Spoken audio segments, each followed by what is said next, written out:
എല്ലാവർക്കും നമസ്കാരം. ഈ ഭൂമി പ്രപഞ്ചത്തിലെ ഏറ്റവും വലിയ സ്വർഗമാണ്.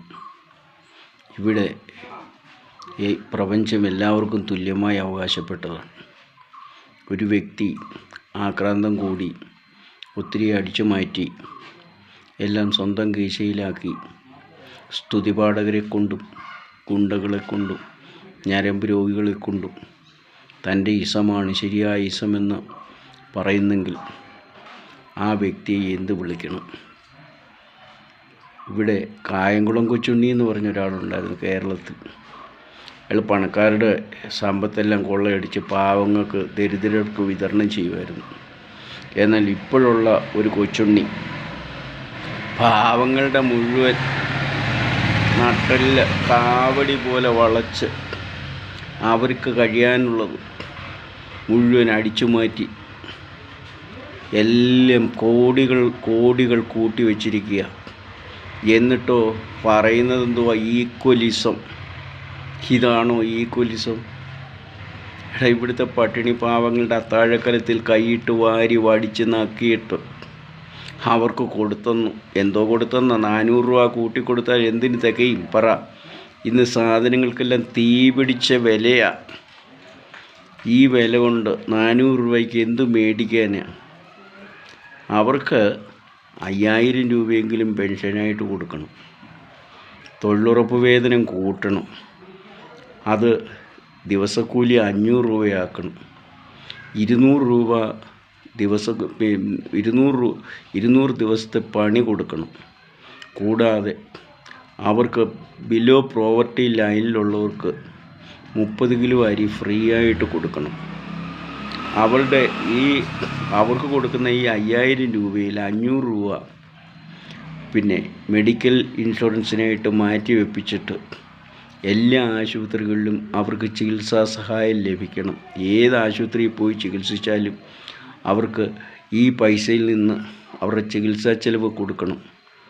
കേരളം രോഗികളുടെ നാടാണ്, ദുഃഖിതരുടെ നാടാണ്, പീഡിതരുടെ നാടാണ്, നിന്ദിതരുടെ നാടാണ്, നിരാശ്രിതരുടെ നാടാണ്, നിർധനരുടെ നാടാണ്. അവരെ കൊള്ളയടിച്ച ദൈവം തമ്പുരാൻ ക്ഷമിക്കില്ല. ഈ കൊള്ളയടിക്കുന്നവർക്കൊരു വിചാരമുണ്ട്, ഈ കൊള്ള മുതലെല്ലാം തൻ്റെ 100 കോടി തലമുറയ്ക്ക് തിന്നാനുള്ളതായിട്ട് കൂട്ടിവെക്കാമെന്ന് തോന്നല. 44,110 ദിവസത്തിൽ കൂടുതലൊന്നും നീ ജീവിച്ചിരിക്കില്ല. നീയൊന്നും അഥവാ ജീവിച്ചിരുന്നാൽ പിന്നെ 120 വയസ്സ് വരെ ജീവിക്കുമ്പോഴാണ് 44,110 ദിവസം. ഇതിൽ 10, 15, 20 വർഷം കൊള്ളയടിക്കാം, ബാക്കിയൊന്നും പറ്റില്ല. ഇങ്ങനെ കൊള്ളയടിച്ച് കൂട്ടിയിട്ട് ഈക്വലിസം പ്രസംഗിച്ച് കുറേ ജനങ്ങളെ വിഡ്ഢികളാക്കി അവരെ അടക്കി ഭരിച്ച് തൻ്റെ മുകളിൽ ദൈവം പോലും ഇല്ലെന്നുള്ള ധാരണയിൽ വാഴുന്നവരെ നിങ്ങളുടെ കഷ്ടകാലം തുടങ്ങി. നിങ്ങളുടെ കുടുംബത്ത് അശാന്തി വിളയാടും. കരച്ചിലും പല്ലുകടിയും ദുഃഖവും ദുരിതവും ഉണ്ടാകും. യാതൊരു സംശയവും വേണ്ട. നീ കൂട്ടിയതൊന്നും നീ പോകുമ്പം കൊണ്ടുപോകത്തില്ല. എനിക്ക് ഇതുകൊണ്ട് സഹിക്കാത്തതുകൊണ്ട് പറയുന്നതാണ്. മറ്റുള്ളവർ ക്ഷമിക്കണം. ഈ അടിച്ചു മാറ്റിയവരൊക്കെ ചാകാൻ നേരത്ത് ഒരു സ്വർണ്ണ ശവപ്പെട്ടി മേടിക്കണം. അടിച്ചു മാറ്റിയതെല്ലാം കൂടെ അതിനകത്തിട്ട് പൂട്ടി താക്കോല് പട്ടടയിലോ കുഴിയിലോ തന്നെ വെക്കാൻ പറയണം. വേറെ ആരും എടുക്കരുത്.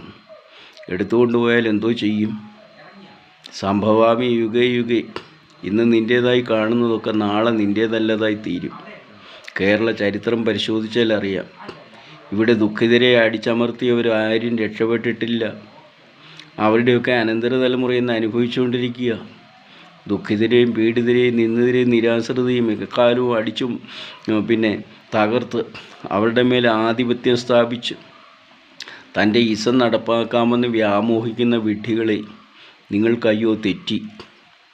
നിങ്ങളീ കൂട്ടുന്നതൊന്നും നിങ്ങൾക്ക് ഉപകരിക്കത്തില്ല. കൂട്ടിയതെല്ലാം പാവങ്ങൾക്ക് തിരിച്ചു കൊടു. എന്നിട്ട് തമ്പുരാനോട് മാപ്പി ചോദിക്കുക. അപ്പം നിനക്ക് ശാന്തിയും സമാധാനവും കിട്ടും. നന്ദി, നമസ്കാരം.